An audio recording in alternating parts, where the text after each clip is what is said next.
زندگی رویاییه که باید برایش سپاسگزار بود. ما در جهانی زندگی میکنیم پر از زیبایی، شگفتی و عشق است.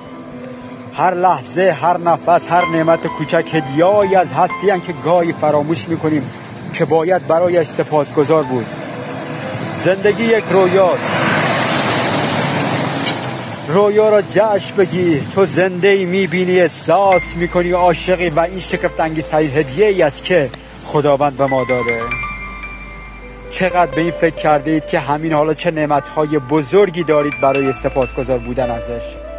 شکرگزاری پله ای است برای شادی، عشق، آرامش، فراوانی. بیایید با قدردانی از این هدیه به بهترین شکل زندگی کنیم و سپاسگزارش باشید.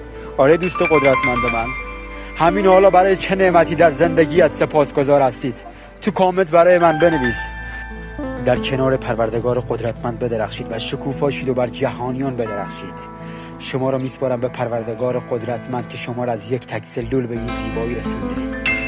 الهی که همیشه در زندگیتون شاد، سالم و ثروتمند باشید، هم در این دنیا و هم در آخرت.